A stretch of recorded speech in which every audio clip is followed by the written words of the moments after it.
DreamWorks has produced a lot of movies and a lot of franchises. Some are beloved and successful like Shrek and Kung Fu Panda. Some franchises that spun off from lackluster movies that did okay at the box office, but not good enough to get a proper sequel like Home and Captain Underpants. But then there are movies that even they were successful, and there is a notion that they would be turned into franchises. They are just kinda tossed by the wayside and forgotten. Films like Shark Tale, Over the Hedge, and today's subject, Monsters vs. Aliens. It did very well and DreamWorks initially planned to give it a franchise, but things just kinda fell apart and DreamWorks abandoned all plans to expand the IP any further. But why did DreamWorks give up on such a promising property that could have gone in interesting directions? Well, let's talk about the slow death of the Monsters vs. Aliens franchise.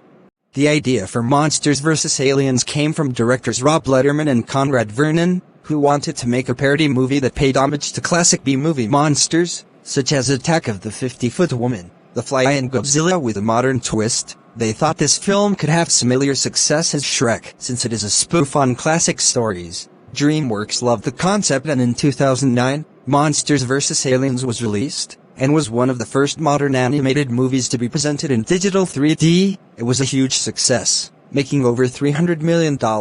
While the reception was not the greatest, DreamWorks decided to test the waters and see if it was a profitable enough IP to progress. It didn't get a sequel, but it got a few Halloween specials that aired on TV, Mutant Pumpkins from Outer Space and Night of the Living Carrots. It did however get a sequel series. In 2013, DreamWorks and Nickelodeon decided to produce a TV series based on the movie, which was their third collaboration after their solid success with The Penguins of Madagascar and Kung Fu Panda Legends of Awesomeness. They had huge hopes for this show, and it failed. People hated this show, and it was torn apart when it came out. It did not last and it got cancelled after one season, and DreamWorks decided to part ways from Nickelodeon after. They eventually signed a deal with Netflix to license out their movies for TV shows, and the Monsters vs. Aliens IP was not one of them. The failed Nick show was the last we ever saw of this franchise. DreamWorks didn't announce any plans for future installments or what they plan to do with the property. They just shelved it and it has been dormant ever since,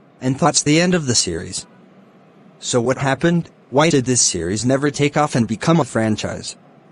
Well, I think that it mostly has to do with the response the first film got. Despite the film being a financial hit, people didn't really dig this movie. They complained about the character designs, specifically the humans, and I can definitely see where they're coming from. They also found the story and characters kinda generic, and it just didn't leave a huge impression on people. They liked movies that challenged them and connected with them on a personal level, and this movie didn't really do that. I think DreamWorks wasn't fully confident in this IP to give it a full-blown franchise by developing a sequel and giving it the expansion their other IPs got. While the original was successful, does that mean the sequels would be successful? The reaction that they got from the audience was that they didn't really care for this property to come back and see any sequels that they made. They put out a couple little things to see if the audience response was positive enough to move forward with the sequel and expand the IP, and when they put out the show, it got the exact type of response that DreamWorks was afraid of, and it pretty much confirmed to them that turning this property into a franchise was a disastrous thing to do.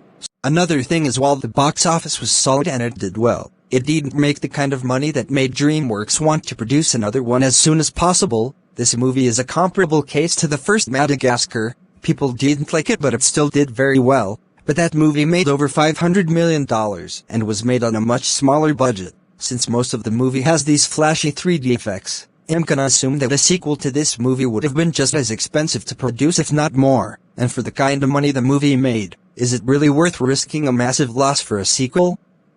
With Madagascar, there really wasn't that big a risk, since the films had a lower budget and were much more simple to produce, and DreamWorks could make a bunch of those and bring in boatloads of money. Whereas with MVA, there was a very high chance of a flop or worse, a bomb, and DreamWorks did not want to take that risk. And even though people had problems with Madagascar, they liked the characters and comedy, and DreamWorks saw potential for it to become a successful ongoing franchise. Since they liked the characters, the likeliness of them coming back to watch the sequel was pretty solid, but they didn't like the characters of MVA enough to go see any of their sequels. There was so little enthusiasm around the brand that there was no guarantee of any financial success or healthy longevity for this IP.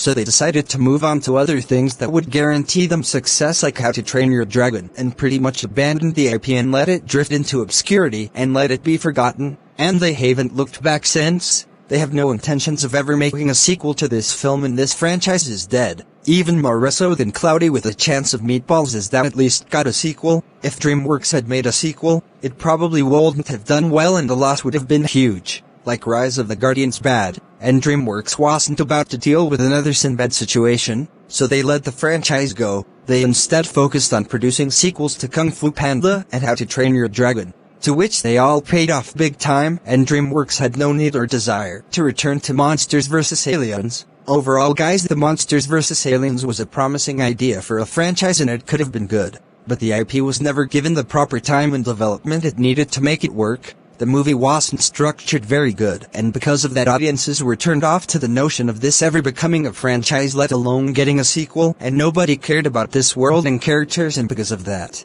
DreamWorks decided to forget about their plans to expand the world and characters and giving us more adventures with them. As is, Monsters vs. Aliens is a sad attempt to start a franchise and a property that lacked the success of other IPs, and the studio decided to ditch it and let it disappear.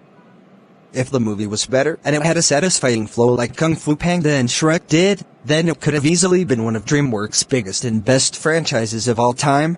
But that didn't happen. It was a movie that failed to appeal to the audience and a franchise that failed to go anywhere, and it eventually just died off. That is how this franchise died. Anyways guys, what do you think? Let me know down in the comments, and I'll see you guys later.